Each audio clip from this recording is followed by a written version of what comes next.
Marcos capítulo 5, a partir do verso 21, diz assim o texto sagrado: olha, tendo Jesus voltado no barco para o outro lado, afluiu para ele grande multidão, e ele estava junto do mar. E eis que se chegou a ele um dos principais da sinagoga, chamado Jairo, e vendo-o, prostrou-se a seus pés, e insistentemente lhe suplicou: minha filhinha está à morte, vem, impõe as mãos sobre ela, para que seja salva e viverá. E Jesus foi com ele. Amém? Versículo de número 35. Falava ele ainda quando chegaram alguns da casa do chefe da sinagoga, a quem disseram: tua filha já morreu, por que ainda incomodas o mestre? Mas Jesus, sem acudir a tais palavras, disse ao chefe da sinagoga: não temas, crê somente. Contudo, não permitiu que ninguém o acompanhasse, senão Pedro e os irmãos Tiago e João. E chegando à casa do chefe da sinagoga, viu Jesus o alvoroço, os que choravam e os que pranteavam muito. Ao entrar, lhes disse: por que estáis em alvoroço e chorais? A criança não está morta, mas dorme. E riam-se dele. E tendo ele, porém, mandado sair a todos, tomou o pai e a mãe da criança e os que vieram com ele, e entrou onde ela estava.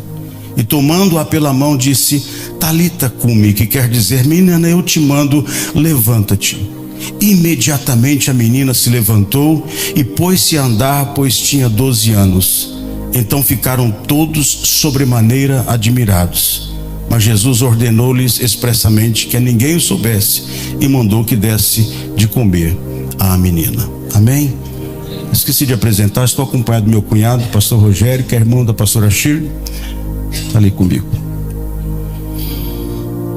Casas onde há gente morrendo.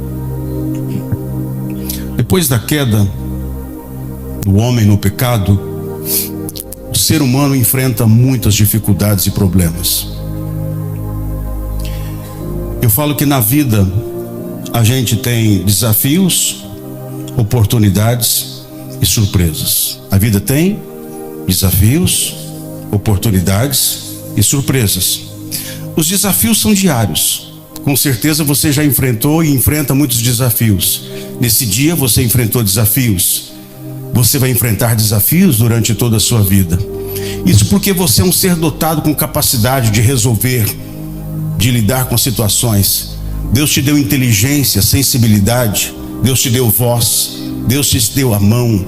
Deus te dá a capacidade de andar, de resolver, de conversar, de lidar com certas situações que são desafios para você. Quando você olha para eles, é um desafio e você diz: eu vou vencer esse desafio. Agora, existem situações e desafios que a gente tem diante de nós, que a gente não consegue resolvê-los pela nossa própria força. A gente precisa entender que quando você não consegue, não dá para fazer, o máximo que você pode fazer é tirar a pedra. Mas o Senhor está ali para fazer o impossível acontecer. Ora, aquele que é poderoso para fazer infinitamente mais do que tudo quanto pedimos ou pensamos, conforme o seu poder que opera em nós. Este Deus está neste lugar para fazer grandes coisas. A Bíblia diz também que a verdade é que a Bíblia também diz que a gente tem oportunidades. A vida traz oportunidades. Você precisa entender que oportunidades, elas vão surgir na sua vida. Vai aparecer portas para você. Oportunidades vão surgir. Oportunidades, elas podem surgir, não muitas vezes, mas elas estão aí. E eu quero, como profeta de Deus, nessa noite declarar que oportunidades abençoadas de Deus vão surgir para você. Talvez esta noite é uma noite que Deus está lhe dando uma grande oportunidade de você clamar a Deus, vir para este lugar, uma semana de recarga e levar uma grande bênção para a sua casa. Talvez a partir de hoje comece um divisor de águas na sua vida, por causa de oportunidades que surgem. Deus é um Deus de oportunidades. Ele sempre vai abrir portas de oportunidades para a gente. Talvez você olhe e fala: eu não consigo enxergar nenhuma saída. Eu sempre cito o Salmo 112:4, quando diz assim: aos justos nasce luz nas trevas. Tem sempre uma saída, uma resposta, um jeito que às vezes você não consegue enxergá-los, mas eles estão ali. Amém? Então oportunidades vão surgir, e que você possa estar pronto e preparado para as oportunidades que virão. Amém? Se você está esperando uma oportunidade para alguma coisa na sua vida, eu quero declarar e profetizar que oportunidades estão chegando para você. Amém, gente? E a terceira coisa é a surpresa. A vida traz surpresas. Todos nós lidamos com surpresas. Surpresas podem ser boas, como podem não ser muito boas, mas são surpresas. Surpresas agradáveis e outras não tão agradáveis. E quando a gente olha para Jairo, ele está vivendo um momento na vida dele que não é fácil, porque de repente uma filha dele de 12 anos está enferma. E eu acredito que ele vai buscar de todos os recursos que ele tem para resolver a questão da sua filha de 12 anos que está morrendo em casa, ou está doente. A doença vai se agravando e a coisa vai complicando. Eu não sei qual é a situação que você está vivendo, não sei o problema que você pode estar passando na sua casa, talvez na sua empresa ou na sua vida, mas é importante que você compreenda uma coisa esta noite. Como eu disse, existem coisas que você pode resolvê-las. Existem situações que você pode achar o jeito como resolver aquilo.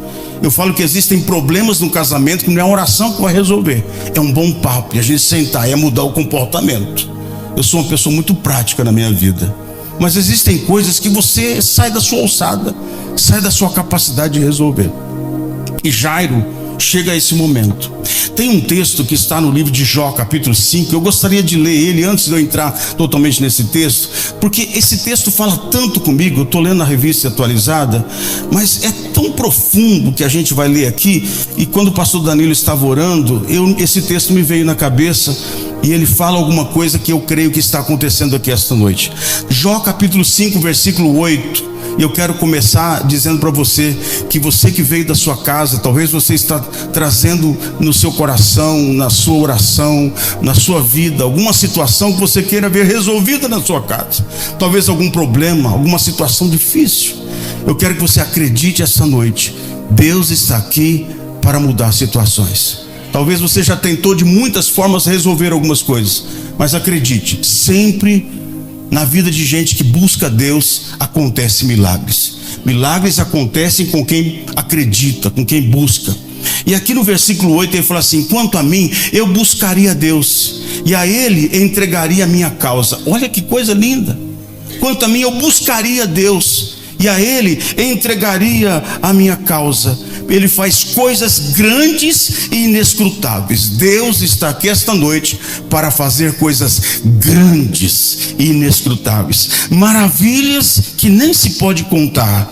Ele faz chover sobre a terra e envia águas sobre os campos, para pôr os abatidos num lugar alto, e para os que estão enlutados se alegrem da maior ventura. Versículo 12, guarda isso. Ele vai frustrar as maquinações dos astutos, para que as tuas mãos não possam realizar os seus projetos. Vamos declarar isso essa noite? Deus vai frustrar as maquinações dos astutos, e eles não vão executar os seus projetos. Se existe algum projeto, algum plano das trevas que contra a sua casa, sua vida, sua família, esses planos serão frustrados em nome do Senhor Jesus. Amém? Se você crê nisso, dá um glória a Deus.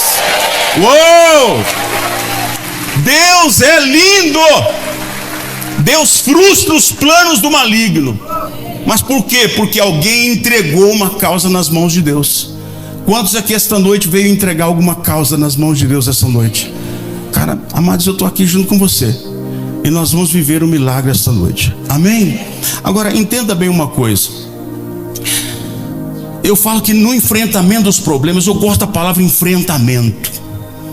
Gente que enfrenta, gente que não se assenta num comodismo e fica parado ali. Olha, se a situação está complicada, eu estou vendo que está meio desconfortável, então eu vou procurar fazer o quê? Vou resolver aquilo. E Jairo, como eu disse, ele talvez tentou de todas as formas resolver a situação.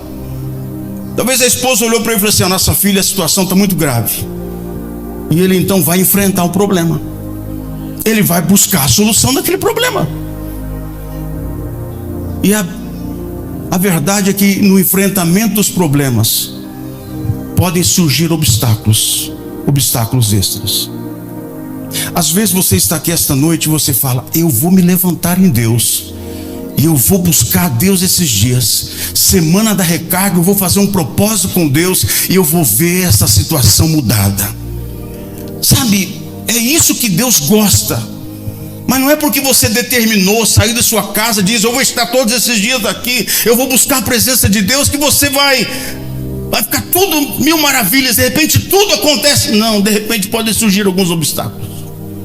Talvez nessa noite você possa ter enfrentado alguns obstáculos para chegar aqui. Como eu disse, a vida tem desafios.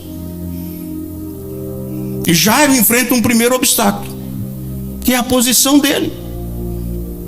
Talvez você não tenha noção da dificuldade de Jairo de sair da sua casa e de se prostrar diante de Jesus, porque ele era chefe da sinagoga. E eles não olhavam para Jesus com bons olhos, não criam que ele era o Messias. Agora você imagina Jairo na posição que ele estava, um homem conhecido, líder de uma sinagoga, que talvez falou algumas vezes sobre esse Jesus que anda por aí fazendo milagres. Aí de repente esse cara sai da sua casa e ele vai e se prostra diante de Jesus, põe a cara no pó, não se importou com o que as pessoas podiam falar dele, dizendo: eu preciso de um milagre na minha casa. Esse cara se lança diante de Deus, ele se joga diante de Jesus, não importando com a posição dele. Tem gente que a posição impede ele de buscar Deus. Gente, na verdade nós somos todos iguais. Lembra da pandemia? A pandemia mostrou que ninguém é melhor que ninguém. Todos nós somos seres humanos e que dependemos um do outro e precisamos um do outro. E não tem classe social, não tem posição. Todo mundo precisou se submeter e entender uma coisa: não tinha dinheiro, não tinha classe social, não tinha posição. Todos nós tínhamos que pôr uma máscara na cara, ficar dentro de casa e se cuidar, porque a vida estava ali indo embora da vida de muitas pessoas. Jairo, ele era chefe da sinagoga. E quantas vezes a posição impede as pessoas? A minha fama, meu dinheiro, a minha posição, eu sou uma pessoa muito conhecida. Meu amigo, minha amiga, você que está aqui e você que me assiste, você precisa de Jesus. Jesus é o caminho, Ele é a verdade, Ele é a vida, Ele é a solução, Ele é a resposta, Ele é aquele que pode mudar todas as coisas. Em Jesus está a plenitude de todas as coisas e Ele pode mudar a história da sua vida. É hora da gente aprender a se render, se lançar, se humilhar diante de Deus. Toda semana eu declaro um versículo sobre a minha vida. Eu decoro um versículo. É um hábito que eu tenho. Toda semana, toda segunda-feira eu pego um versículo e ele faz parte da minha vida. Essa semana meu versículo é Provérbios 22:4. Olha que palavra linda. A recompensa da humildade e do temor a Deus. Olha, a recompensa, o galardão da humildade e do temor do Senhor é riqueza, honra e vida. Tem gente que precisa entender isso. Quando você compreende o valor da humildade, compreende o valor e a importância do temor a Deus, e você põe essas duas coisas e caminha junto: eu preciso de Deus, não importa se eu tenho, se eu sou alguma coisa, por Ele, para Ele. E por quê? Por causa dEle, porque Ele é o Senhor de todas as coisas. Ande humildemente com o Senhor teu Deus e Ele te exaltará. Tema o Senhor, busque a Deus, porque Ele enriquecerá a tua vida, em todos os sentidos, o sentido pleno da palavra. Não é só questão de finanças, é ser rico de saúde, de vida, de família, de casa. Ser rico de viver, de celebrar a vida. Vida, honra, Deus quer manifestar isso sobre nós. Tem um versículo que eu sempre falo e cito ele, em 1 Pedro 5,6. Eu acho interessante esse texto no original, quando o apóstolo Pedro fala assim: humilhai-vos sobre a potente mão de Deus, para que no tempo oportuno Ele te exalte. Sabe o que eu quero que você compreenda aqui essa noite? A gente precisa de Deus para tudo nessa vida. A gente precisa entender que nós não podemos fazer nada sem Ele. Ele é tudo para nós. Humilhai-vos sobre a potente mão de Deus. E é interessante que esse texto no original grego tem o sentido de dizer assim, ó, quando você está nessa condição aqui, ó, imagina que essa garrafinha de água é você. Humilhar sobre a potente mão de Deus, ó, sob a mão de Deus te cobre. Você está escondido. É aquela fase da vida que ninguém te vê. É aquela fase da vida que é humilhar. É aquela fase que talvez ninguém te liga. É aquele momento que ninguém importa, ninguém liga, alguma coisa, nada acontece, para que você fica ali, ó. Mas ali você está sendo alimentado, ministrado, protegido. Deus está trazendo profundidade. Deus está ministrando ao seu coração. Deus está plantando palavras. Deus está trazendo muitas coisas na sua vida. E você está escondido. E você fala, poxa, ninguém me nota, ninguém... Ó, milhares. Aí a Bíblia diz assim: para que no tempo oportuno, ou seja, o tempo de Deus, Ele vai virar a mão. No original é isso. O virar a mão é falar assim: eu vou te exaltar. E Ele vai te pôr em evidência. Então Jairo faz uma coisa muito linda. Ele se rende. Ele se humilha. Ele vence o primeiro obstáculo, que é o obstáculo de posição. A posição. Eu não sei qual é o obstáculo que você está enfrentando aqui hoje para lidar com alguma situação aí. O segundo obstáculo que ele enfrenta é a espera no caminho. A gente não leu, mas no meio do caminho Jesus vai com ele. Mas no meio do caminho uma mulher que sofria 12 anos com uma hemorragia. Ela gastou com os médicos tudo que ela tinha. E quando ela ouve falar de Jesus, ela dizia no seu coração. Aí eu fico pensando o valor e a importância da confissão, de eu declarar, acreditar, de eu começar a falar aquilo que eu creio. A morte e a vida estão no poder da língua. Nós temos que cuidar com o que nós falamos. E aí a Bíblia diz que essa mulher então dizia no seu coração, no verso 25, e ela falou assim: eu dizia no meu, se eu tocar na orla das suas vestes, eu vou ser curada. E aí ela toca. Ela passa por entre a multidão, ela rompe com um protocolo e ela toca. E quando ela toca em Jesus, ela é curada instantaneamente. E Jesus para. Todo mundo aperta, toca. E Jesus pergunta: alguém me tocou? Os discípulos olham e falam: Senhor, está todo mundo te apertando. Não, alguém me tocou diferente, porque eu senti que de mim saiu o poder. Agora você imagina o Jairo ali, ansioso para, sabe, o Senhor está indo na minha casa. De repente ele para, conversa, pergunta, espera. Às vezes a gente quer as coisas naquela hora, mas a sua vez vai chegar.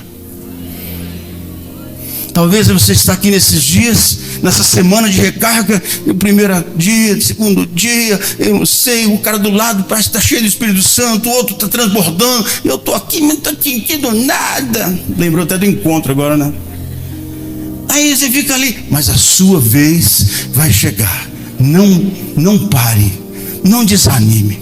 Na verdade aquilo até ajudou na fé dele. Então a gente precisa aprender uma coisa: esperar. Esperei com paciência no Senhor, e Ele se inclinou para mim quando eu clamei por socorro. Amém? Em nome de Jesus. Então, aprende a esperar. Tem o tempo certo para todas as coisas. E a terceira obstáculo que ele vai enfrentar é os amigos realistas. Sabe aquele amigo realista que todo mundo tem? Aquele que faz você enxergar a sua desgraça, a sua dor, a sua crise, o seu problema. É aquele amigo que chega em você, me incomoda mais o mestre, tua filha já morreu. É aqueles caras que falam assim, esse negócio de ir na igreja não está dando nada. Para com isso. Está valendo nada essa campanha, esse propósito que você está fazendo aí, buscando a Deus nessa recarga. Sua família continua do mesmo jeito, sua vida financeira continua do mesmo jeito. E tem gente que chega e começa a falar para você, para, não está valendo nada. São os amigos realistas. Gente que faz você olhar para a sua situação e descrer. Você tem amigo realista? Cuidado com ele. Quantos dizem seu casamento acabou? Não tem mais jeito. São sim. Você para. Você não vale nada. Você não vai conseguir. Essa vaga não é para você. Não vai dar certo. E assim vai a vida. Então entenda bem uma coisa. Jairo, ele enfrenta a posição, ele enfrenta a espera no caminho, e ele enfrenta os amigos realistas. Quando ele ouve aquela notícia, os amigos chegando nele, dizendo para ele, olha, não tem mais jeito, Jesus chegou no ouvido dele e falou assim, Jairo, não temas, continue acreditando. Talvez Deus está olhando para nós esta noite, chegando bem pertinho de nós e diz assim, não temas, continue acreditando. Hebreus 11:6 fala que de fato sem fé é impossível agradar a Deus, e todo aquele que se aproxima de Deus tem que acreditar que Ele existe, e Ele se torna o galardoador, o recompensador daqueles que o buscam. Deus tem recompensa para você nesta noite, em nome do Senhor Jesus. Amém? Sabe, tem gente que quer dar a narrativa da sua vida. Tem gente que quer olhar para você e dizer assim, não tem mais jeito não. Eu me lembro de um texto lá em 1 Reis capítulo 20, quando Ben-Hadad, o rei da Síria, chegou em Acabe, o rei de Israel, e falou para ele assim, olha, eu quero a sua esposa, seus filhos, seus bens, tudo que é seu. Sabe o que o Acabe fez? O Acabe falou assim, sim senhor, é seu. Aí os mensageiros de Ben-Hadad voltaram para Ben-Hadad e falaram assim, olha, o rei Acabe diz que tudo é seu. Você pode ir lá e tomar posse de tudo, da esposa, dos filhos, dos bens e tudo mais. E ele manda outro grupo dizer assim, olha, eu quero agora tudo que é agradável aos olhos dele também, eu quero. Sabe, tem gente que quer dar a narrativa da sua vida. Falar para você assim, assim, assim, assim que tem que ser. Eu digo uma coisa, se você controlar a narrativa, você vai controlar o resultado. Você vai mudar o resultado. Se você controlar a narrativa, porque nesse mundo tem gente que quer trazer a narrativa, principalmente nos nossos dias de hoje, com a internet, com a mídia de hoje, falando um monte de coisa, inculcando na cabeça de gente aí um monte de coisa, e vai dando uma narrativa, e tem gente que vai ficando com medo de tudo. Este é um tempo de avivamento para a nossa nação. É um tempo de grande avivamento para a nossa nação. Amados, eu falo que lá em Joel 2:28 diz que acontecerá depois que eu derramarei do meu espírito sobre toda a carne. Mas lê o contexto dessa palavra. Eu creio que está chegando um grande avivamento sem precedente na história do Brasil. Creio mesmo. Deus está se movendo de forma muito poderosa. Mas o que precede esse texto, as eiras se encherão de trigo, transbordarão de vinho os seus lagares, vocês comerão e abundantemente se fartarão, os animais comerão, haverá muita abundância. Por quê? Porque Deus, antes deste grande avivamento, vai trazer uma grande prosperidade para a igreja, e ela não vem de um governo, ela vem de Deus para você. Lembra que eu falei? Pode aplaudir o Senhor.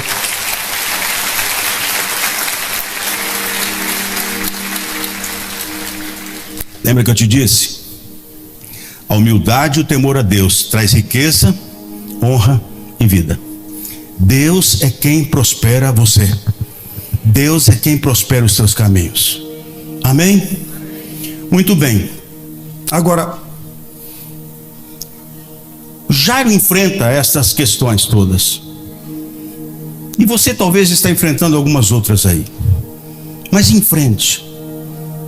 Agora eu digo que tão importante quanto Jesus é Jairo nessa história. Jairo, ele vai ensinar pelo menos 3 grandes lições aqui, quando ele se une ali. Jesus chama de preciso: não tema, Jairo, continue acreditando. A primeira coisa que a gente vai aprender na importância da ligação de Jairo com Jesus é esperança. Ensina pra gente esperança. Sabe, gente, esse cara viu a filha morta. Uma das coisas que o crente não pode perder na sua vida é a esperança. A Bíblia diz em Romanos 4,18 que Abraão, crendo contra a esperança, veio a ser pai de uma nação. Às vezes a esperança nossa, ela pode morrer, mas a nossa verdadeira esperança, ela morreu e ressuscitou, e é Jesus. Jesus é a nossa esperança.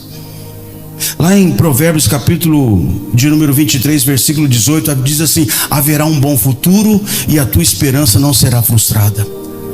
E eu venho dizer para você aqui esta noite, em nome de Jesus, a tua esperança não será frustrada. Tão importante quanto Jesus é Jairo, porque ele vai ensinar para nós esperança. Ele poderia, quando ouviu a notícia, sair correndo e dizer assim: minha filha morreu, não adiantou nada buscar Jesus. Talvez você tenha buscado e tenha buscado a Deus e clamado, parece que as coisas não mudaram. Continue firme, não perca a sua esperança. Deus não erra, Deus não falha, Deus sabe o que Ele faz. Confia no Senhor. Amém? Segunda coisa que a gente aprende é parceria. Gente, a Bíblia precisa aprender a ser parceiro de Deus. Jesus disse assim: vem comigo, se une a mim, não temas, crê somente. Alguém diz que eu e Deus somos maioria, e é assim que vai, que funciona. Você é parceiro. Eu estou com Deus. E a gente tem aquele versículo de Romanos que fala assim: se Deus é por nós, quem será contra nós? Então você está preocupado quem é contra? Não importa não. O importante é que Deus é com você. Fica aí, unido a Deus. Unido a Deus nesse propósito de recarga, de buscar Deus, de clamar ao Senhor, de enfrentar, de lidar com essa situação que você está aí vendo. Olha, eu quero ver o milagre na minha casa. E a terceira lição que a gente aprende é solidariedade. Jairo, ele é solidário, porque ele não está buscando para ele está buscando para alguém. Talvez você está aqui nesses dias cheio de Deus, buscando a presença de Deus, tendo o privilégio de participar de um louvor tão gostoso como esse, de estar num ambiente tão gostoso, tão profético, tão cheio de graça. Está tudo bem com você, mas talvez na sua casa tenha alguém morrendo. Talvez na sua casa tenha alguma coisa está acontecendo. Talvez na sua casa tenha um filho que está se perdendo e ele está morrendo. As drogas estão tomando conta. Eu não sei o que está acontecendo na sua casa, mas solidariedade, empatia toma conta do coração de Jairo.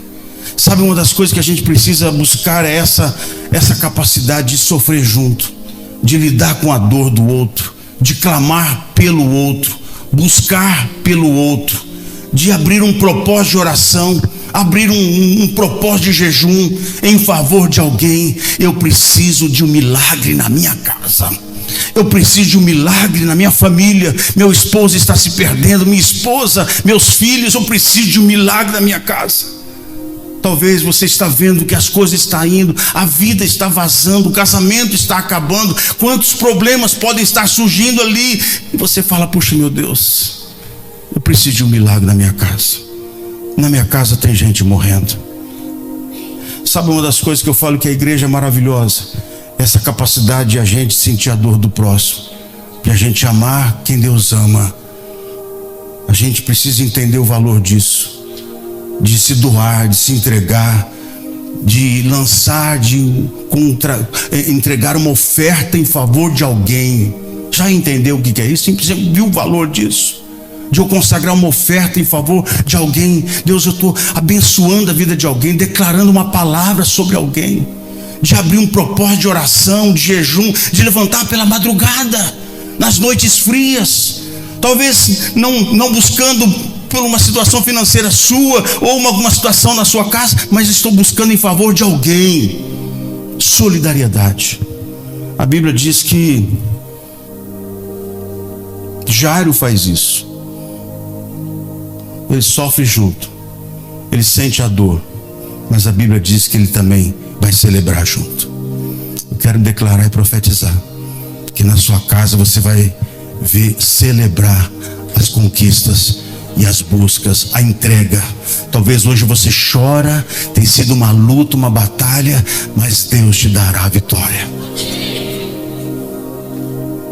Essa união de Jairo com Jesus ensina esperança, ela ensina parceria, ela ensina solidariedade. E a Bíblia diz que Jesus entrou naquela casa. Quando ele chegou ali, todos estavam chorando, e Jesus chega a dizer assim: ela não está morta, ela dorme. Você percebeu que Jesus mudou a narrativa? A gente precisa começar a falar que nós acreditamos.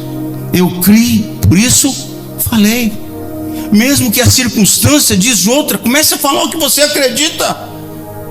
Comece a falar o que você crê. Nós vivemos uma experiência linda. Eu vou te contar duas e vou terminar aqui. Eu me lembro que eu tinha um carrinho velho, um Corcelzinho, e a minha esposa, nós estamos juntos, né? E eu descia do carro e eu passava a chave assim, Danilo, no vidro, e fazia um barulhinho com a boca. Era um alarme sonoro do meus.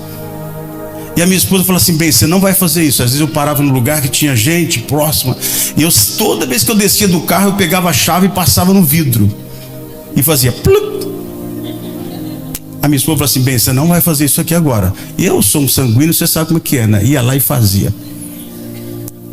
Aí um dia nós fomos trocar o carro, e toda vez que eu descia do meu Corcelzinho lá, fazia isso. Eu me lembro que eu fui trocar meu carro, eu peguei um Monza 90 4 portas verde. E quando eu cheguei na garagem, troquei o carro, o cara pegou meu carro, fizemos a negociação ali e tal. E aí eu tô montando um carro para ir embora, o rapaz falou assim para mim: tem um detalhe esse carro. Aí, sai. Eu saí, eu falei assim: a chave, você passa assim no vidro, irmão, quase chorei. Eu falei: não é possível. Deus gosta dessas coisas, gente. A gente às vezes complica muito a fé. Seja sincero.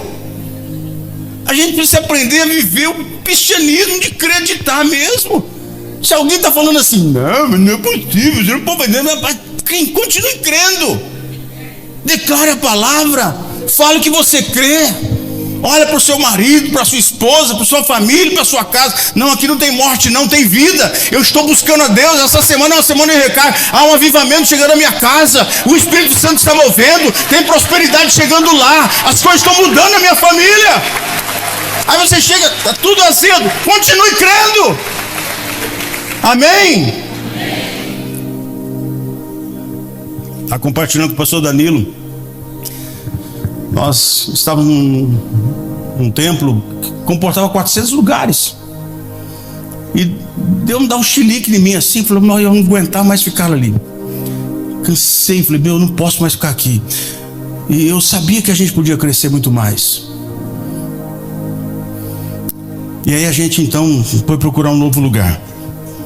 E quando a gente estava procurando esse lugar, eu saindo de onde eu estou, uma zona de conforto, tranquilo, tudo bem, tudo pago, não pagava aluguel, financeiramente estamos tranquilo.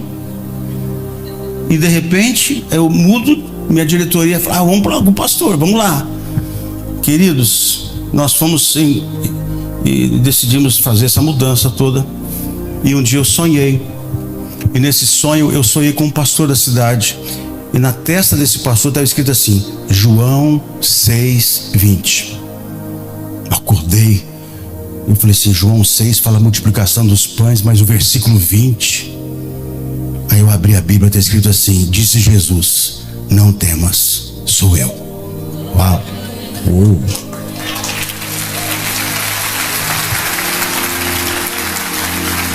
E aí Quando eu comecei a procurar lugar, quando eu cheguei no lugar que nós estamos, eu olhei para aquele lugar e Jesus falou assim: não temas, sou eu. Porque para mim a realidade é muito. Eu não tinha nem gente para tudo aquilo. Agora Deus está dando. Mas disse Jesus: não temas, sou eu. Então fale. Você tem uma palavra de Deus, você tem uma promessa de Deus, fale em nome de Jesus. E para encerrar a nossa palavra aqui esta noite, a Bíblia diz que Jesus então entra naquela casa, manda sair a todos. Só entra Pedro, Tiago e João, o pai e a mãe. E Jesus, eu imagino Jairo, pega Jesus e leva ele onde está a menina. Imagina, gente, imagina a cena.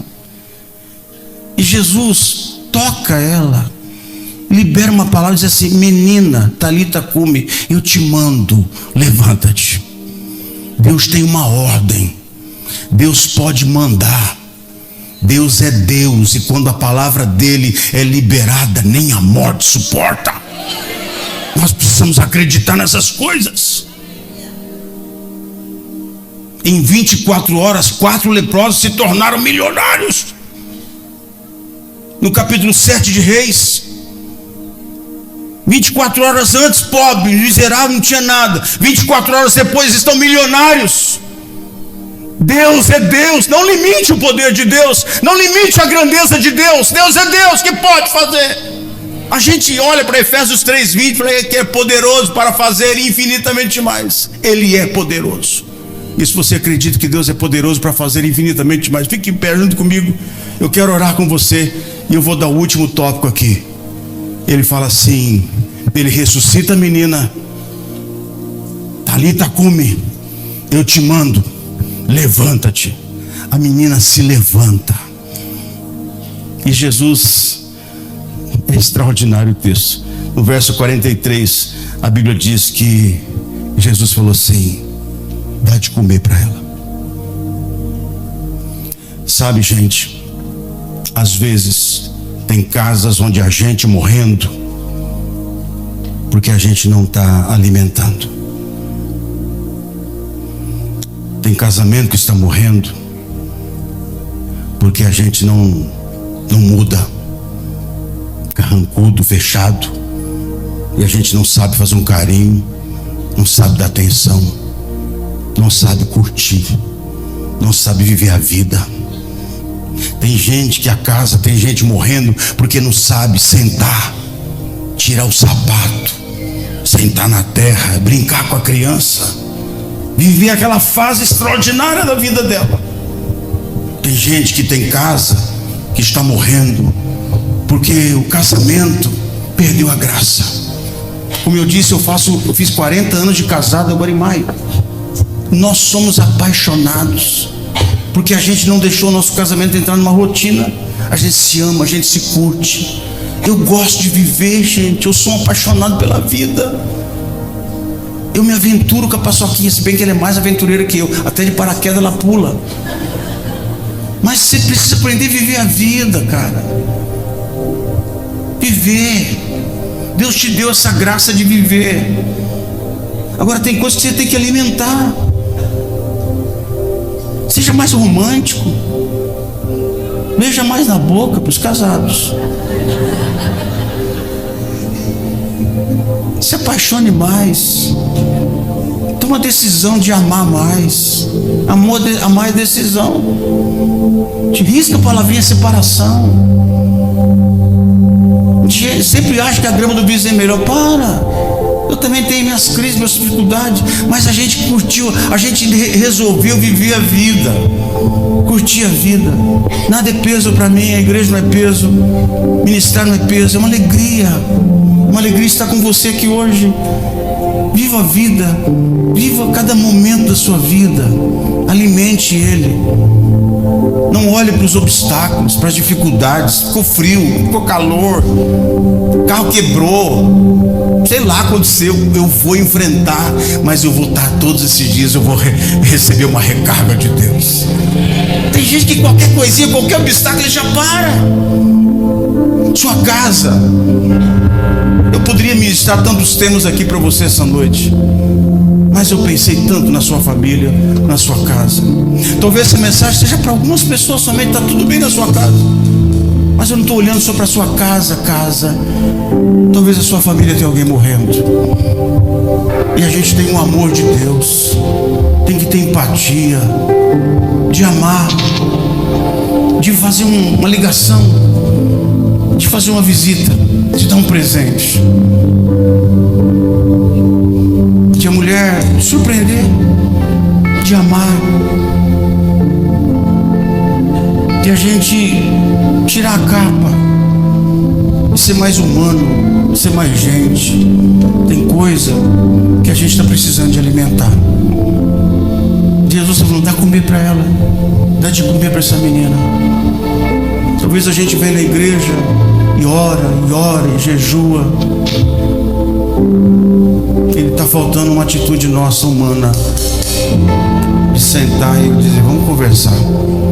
Vamos pegar um lençol e vamos sentar numa praça e tomar um suco juntos, comer um pão de queijo. Vamos jogar a conversa fora. Vamos ver vídeo engraçado. Vamos aprender a amar mais. Para de viver a vida tão complicada.